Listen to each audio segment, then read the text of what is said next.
Umhali gani mpenzi mfuatiliaji wa channel yako Yusuf Goma, na tukiwa kwenye kipindi chetu cha kuzungumzia mambo ya kijamii. Leo tutazungumzia kuhusiana Spika wa Bunge la Jamhuri ya Muungano wa Tanzania Dr. Tulia Ackson ametangaza kujiondoa katika kinyang'anyiro cha kugombea tena uspika wa bunge. Dr. Tulia Ackson alikuwa akigombea nafasi hiyo akichuana na aliyekuwa naibu spika wake Musa Zungu pamoja na mbunge wa zamani wa Shinyanga mjini Steven Masele. Mbunge huyo wa Uyole alichaguliwa kuwa spika wa bunge Februari mosi 2022 kuchukua nafasi ya Job Ndugai ambaye aliyeng'atuka kufuatia kauli zake ambazo zilielezwa kupingana na mamlaka ya juu ya nchi.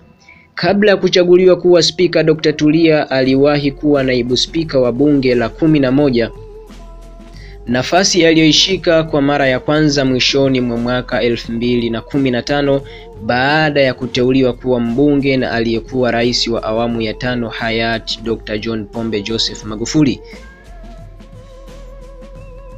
Dr. Tulia alirejea tena katika nafasi hiyo kwenye bunge la 12 ambapo alihudumu kwa mwaka mmoja na miezi miwili kabla ya kupandishwa kuwa spika.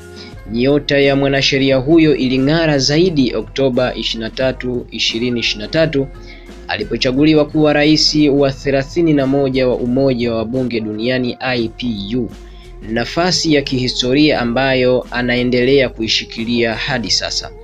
Kwa mujibu wa katiba ya IPU, nafasi ya rais wa umoja huo utawaliwa na maspika wa mabunge wanachama. Hivyo kwa kujiondoa kwake katika nafasi ya spika wa bunge la Tanzania, Dr. Tulia anatarajiwa kupoteza sifa ya kuendelea kuongoza chombo hicho muhimu cha kimataifa.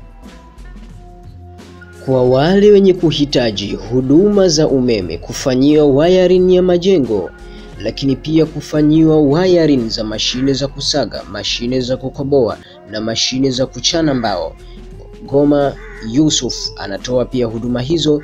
Na kwa wale waliopo Tanga au Dar es Salaam watampata kwa nambari za simu kwa watumiaji wa Tigo 0658602214 na kwa watumiaji wa Halotel ni nambari za simu 0626925104. Nyote mnakaribishwa kwa huduma zilizo bora na za uhakika.